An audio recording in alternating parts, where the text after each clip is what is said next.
Bien, señoras y señores, nuevamente los invito, por favor, tomar asiento. Vamos a disponernos para continuar con nuestra agenda académica. Quiero invitar a Claudio Zappelli, profesor de la Universidad Católica de Chile, con su conferencia El futuro del trabajo y la seguridad social. Nuevamente, por favor, los invito a tomar asiento, a hacer silencio si son tan amables. Vamos a atender la intervención del doctor Claudio Zappelli. Bienvenido, profesor.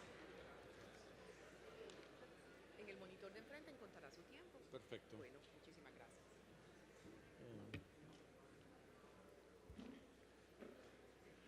Bueno, buenos días.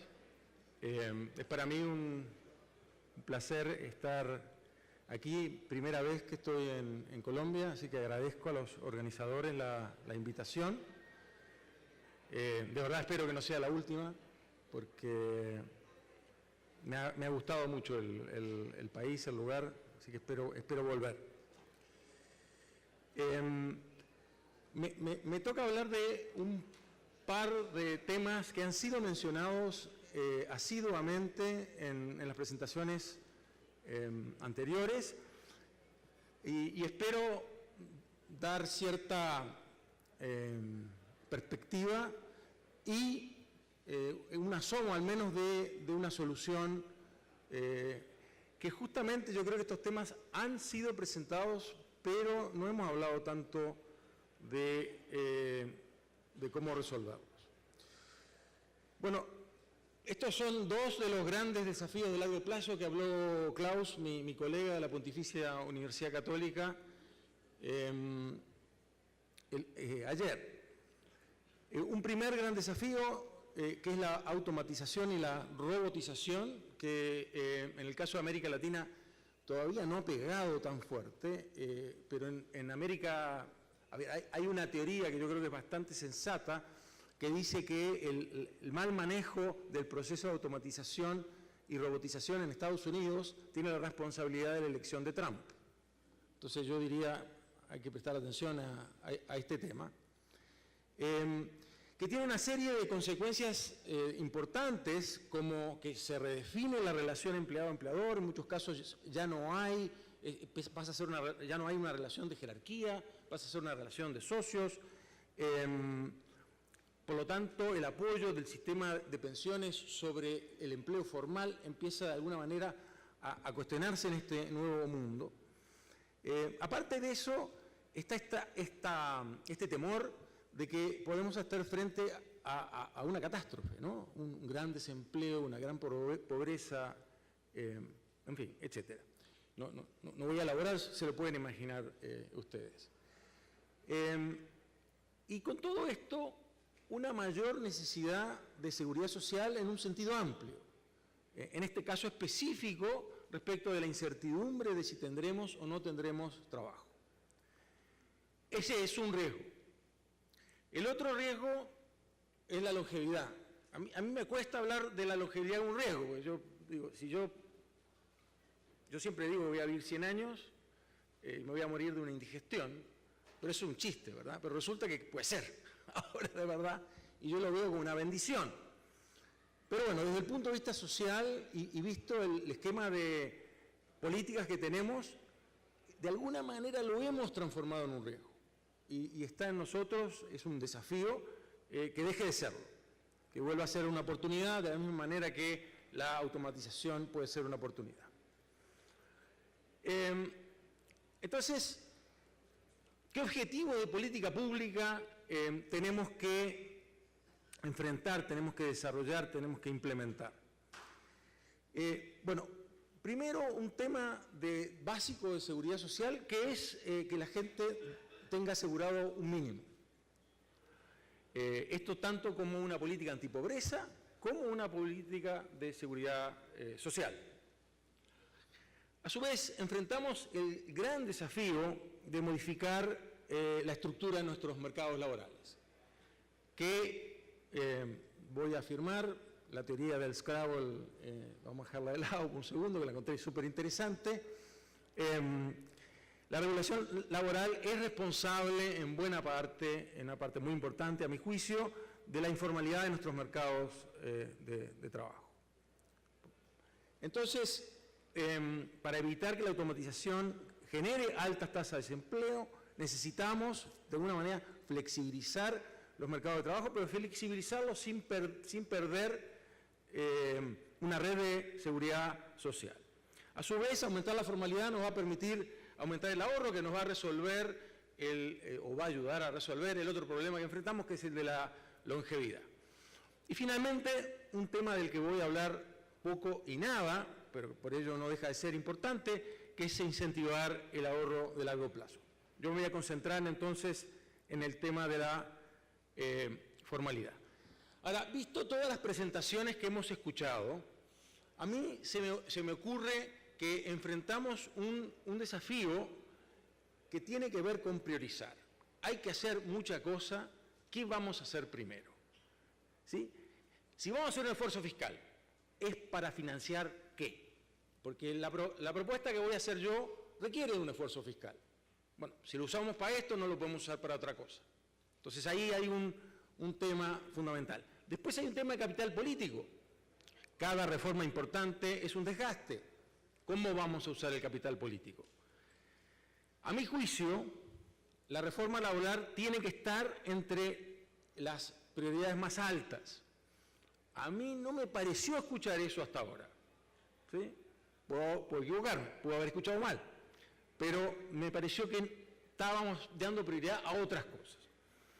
Entonces voy a proponer una propuesta más, pero en un área en la cual creo que no hemos visto propuestas grandes. Esta es una propuesta grande.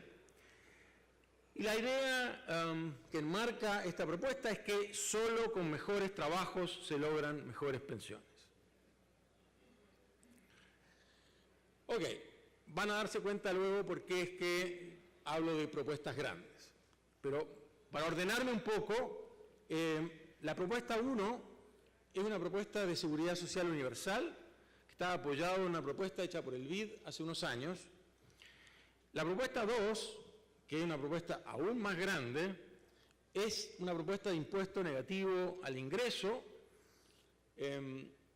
que es una versión de un tema que está dando vuelta mucho últimamente, del ingreso mínimo o ingreso básico universal. También de esta propuesta hay mucha literatura de los organismos internacionales reciente. El Banco Mundial, en su informe de desarrollo mundial del año que viene, va a hablar de este tema. La CEPAL estuvo hablando hace unos años. El Fondo Monetario hizo una estimación de lo que costaría un régimen de este tipo en muchas economías. Hizo un estudio detallado de 8 economías, 2 de ellas de América Latina. Voy a hablar de ese tema más adelante.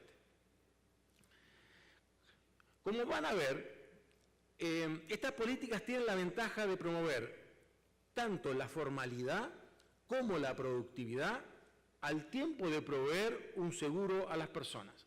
Suena un poquito demasiado bueno para ser verdad, pero así es, a mi juicio.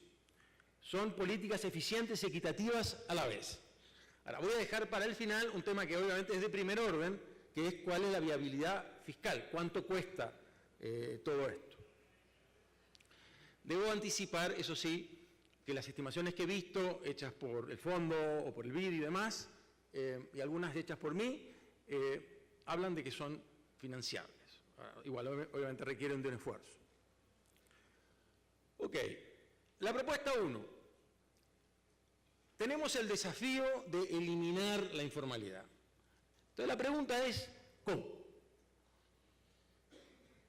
Bueno, ahí al principio usted tiene el tradicional diagnóstico que yo sigo creyendo que explica la mayor parte de la informalidad, que además con el contexto de que las personas que trabajan en el sector informal van y vienen del sector formal, ¿verdad? La gente trabaja un rato en el sector formal, después se pasa al sector informal y así. Hay harta evidencia reciente de que eso caracteriza a la mayoría de los mercados de trabajo de América Latina.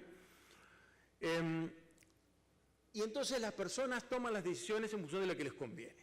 Y son informales porque les conviene, y las empresas son informales porque les conviene, y obviamente también porque pueden, ¿no? Ni que hablar. Y entonces, todas aquellas políticas que encarecen el trabajo formal, en ese sentido son un problema. hay que bajar los costos. Bueno, la propuesta concretamente es que el gobierno financie con rentas generales lo que aportaría en contribuciones una persona con un sueldo relativamente bajo, que puede ser un salario mínimo, el equivalente que aportaría un salario mínimo sería aportado por el Estado, los trabajadores tendrían que aportar solamente de ahí en adelante. El límite puede ser cualquiera, puede ser hasta 1, medio, 2, va a depender de la realidad de cada país. No me quiero casar con una cifra específica, no es la idea. Puede estar medido en salarios mínimos, puede estar medido en porcentaje del PIB per cápita, puede estar medido en porcentaje de la de mediana de salarios. En fin, esto es parte de la elaboración que hay que hacer más adelante. Estas contribuciones siguen depositándose en una cuenta individual o se pueden depositar en una cuenta nacional si es que no hay cuenta individual, pero es importante la idea de que se siga ahorrando en una cuenta. Con este mono, esto es chileno, y eso que yo soy uruguayo, pero ya después de 20 años en Chile ya uso un lenguaje chileno. Este esquema tiene como ventaja que con eso aseguramos el financiamiento de un mínimo básico, que es la cobertura de una persona que hubiera ganado un salario mínimo por toda su vida. Eso está asegurado, ¿sí? Eso, ya tenemos una red ahí.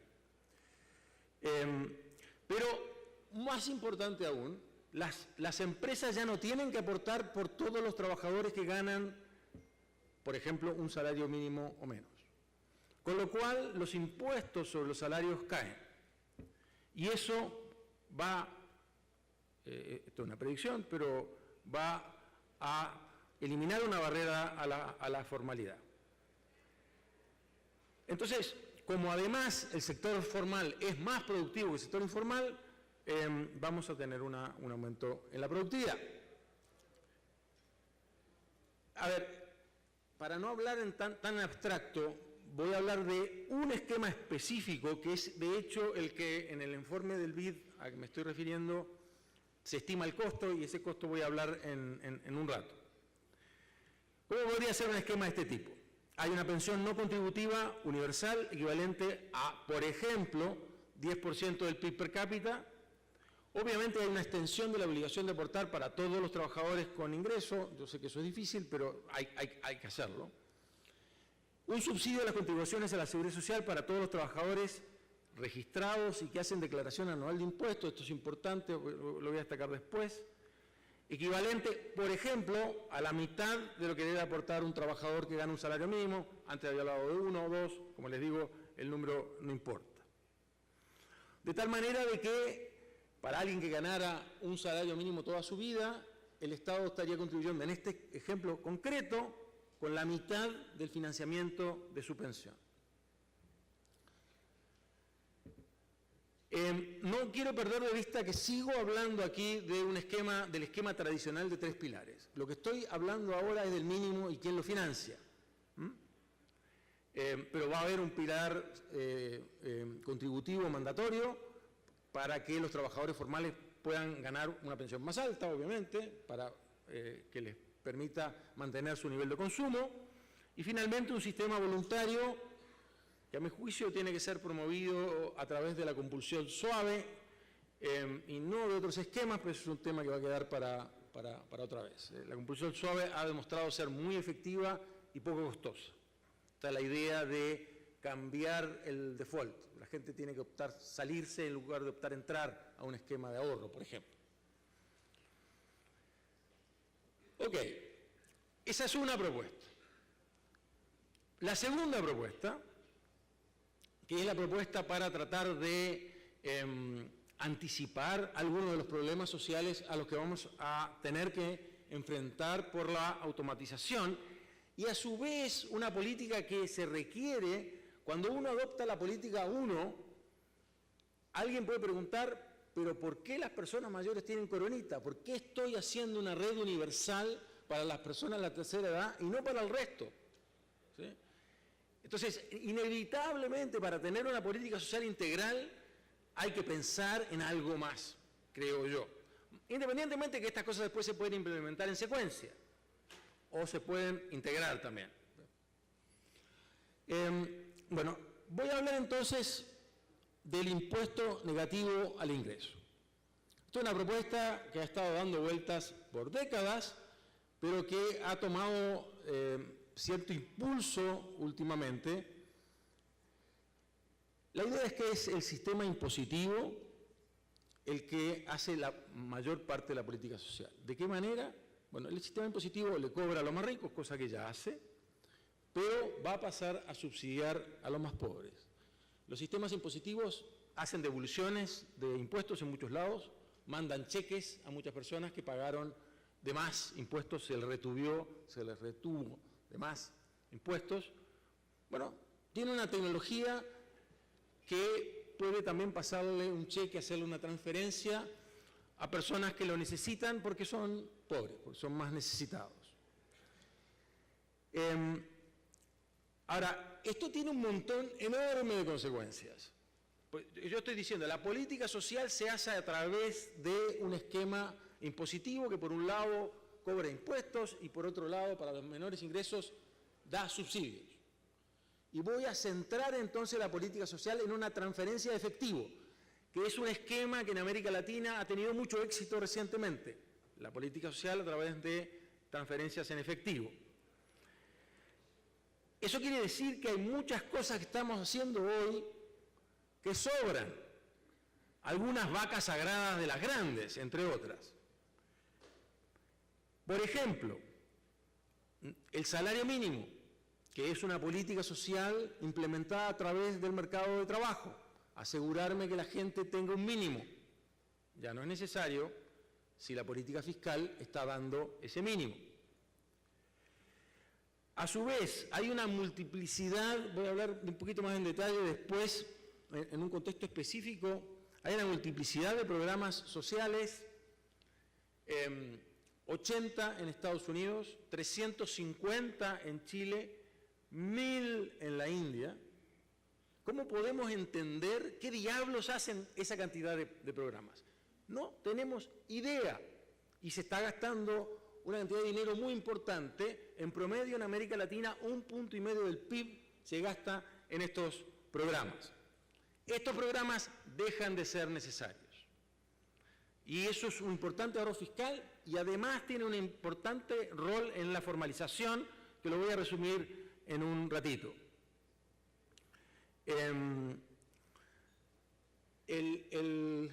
Estos programas enfrentan a la gente a lo que yo llamo un límite duro. Si usted tiene hasta tal ingreso, tiene todos estos beneficios. Si tiene un peso más, ninguno. Así es la política social en Chile. Entre paréntesis, se usa una ficha, no el ingreso, pero a todos los efectos prácticos es lo mismo.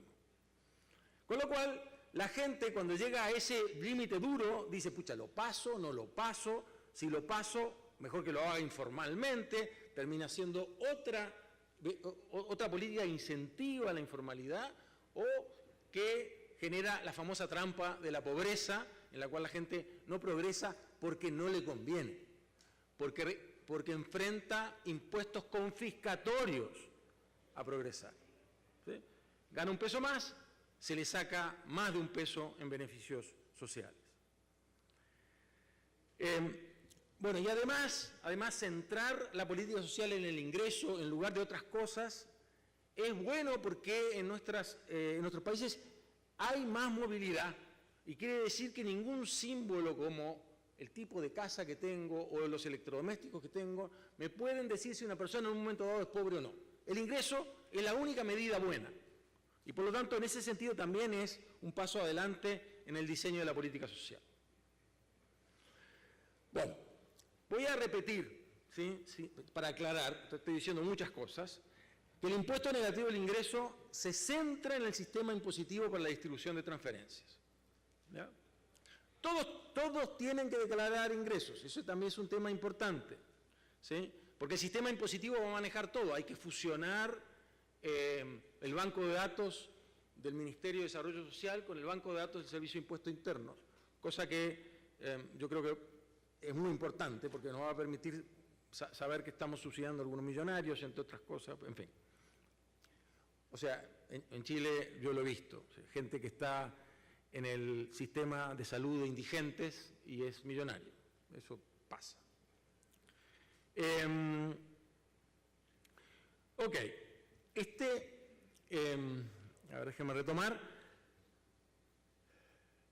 Bueno, esto es un garrote, la de tener que estar declarando, de tener que, obviamente que va a haber un problema, estos son los detalles que hay que tomar en cuenta, pero va a haber que ayudar a mucha gente a declarar, pero eso no es un tema nuevo. De hecho, en Chile, el Servicio de Impuestos Internos sugiere una declaración, en fin, que todas esas cosas se pueden hacer para hacer más fácil este salto.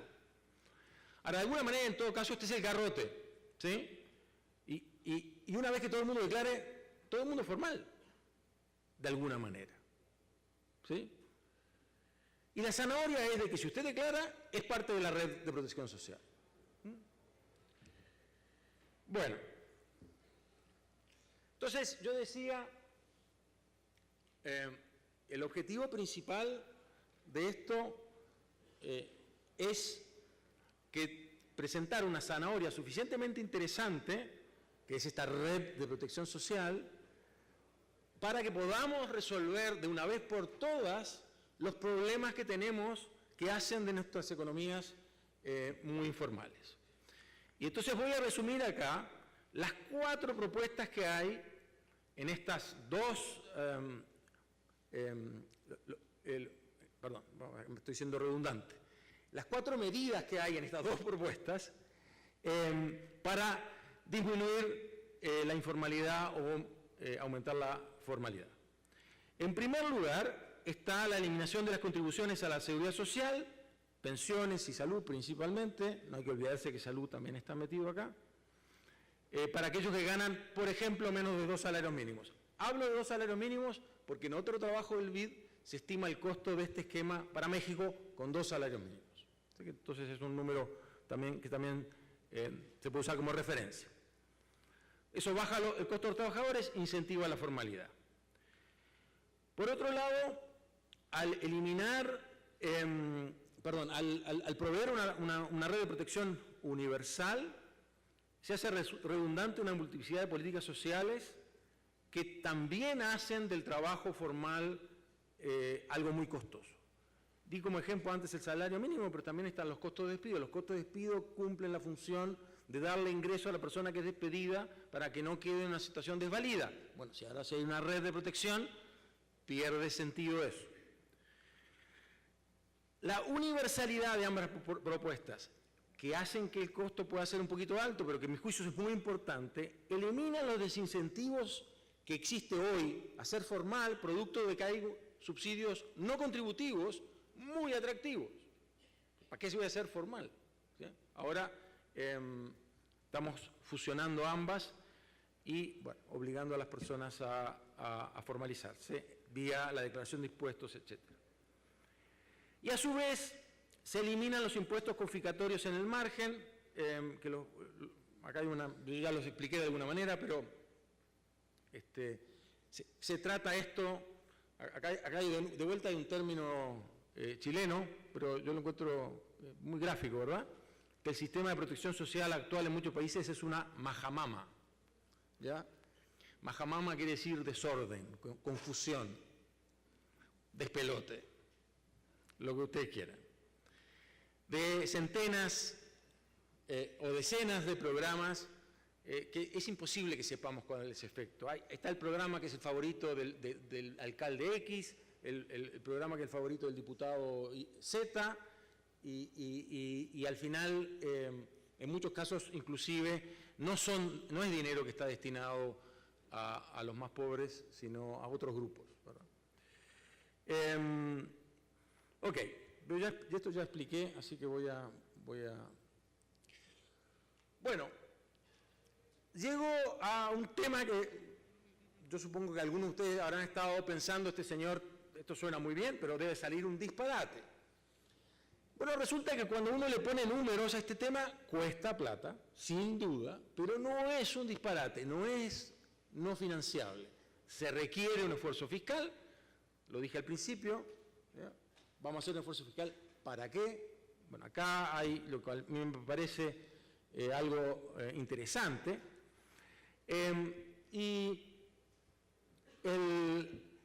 La propuesta 1, según el BID, tiene un costo promedio en América Latina de 1.1 puntos del PIB,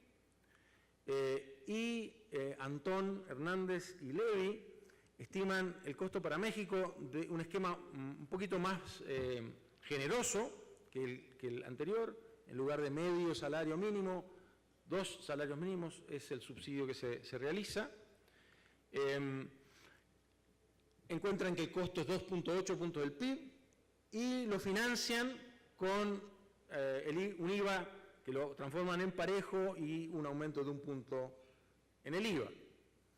Hay países con tasas de IVA bajas todavía, que no debieran tener demasiado problema en subirlas, siempre y cuando puedan vender el paquete de políticas para las cuales va a ser destinada esas contribuciones, esos mayores impuestos. Y los costos del mínimo básico universal se pueden financiar de distintas maneras.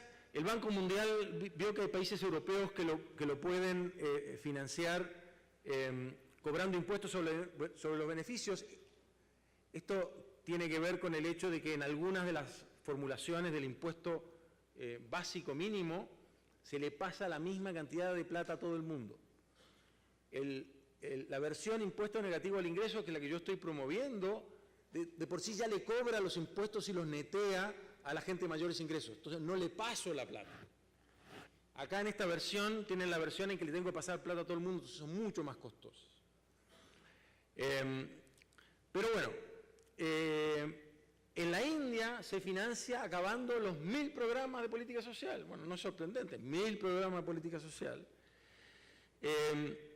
En Chile, eliminar la pobreza con un ingreso básico universal cuesta 1.8 puntos del PIB. Tampoco suena un disparate. ¿Verdad? Y finalmente, la estimación del Fondo Monetario que yo les dije al principio da para México 2.2% del PIB y para Brasil 2,9%. Algunos son números altos. Obviamente podemos pensar en diseños menos generosos.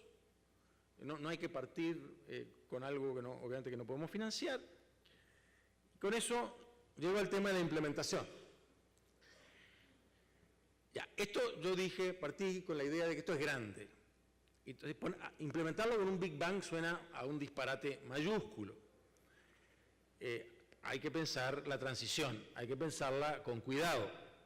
Ninguna de las instituciones internacionales que he mencionado, que han hablado de todas estas medidas, han hecho una propuesta de transición. Y yo tampoco voy a hacerlo. Ese sí que es un tema grande. Pero, siendo que este es un tema tan complejo, me da la impresión de que una de las primeras cosas que hay que ver es que si algo como esto tiene piso, ¿sí?, entre los grupos relevantes. Y creo que para ello nada mejor que empecemos a conversar el tema. En conclusión, ¿qué es lo que vamos a lograr con estas dos propuestas? La baja de las cotizaciones aumenta el empleo formal y la productividad, siendo que el sector formal es más productivo que el informal. La eliminación de decenas o centenas de programas sociales chicos aumenta los incentivos a trabajar, más empleo de nuevo, más empleo formal. El mayor empleo formal aumenta las contribuciones para el segundo pilar, a la vez que aumenta el PIB, aumentando la recaudación fiscal.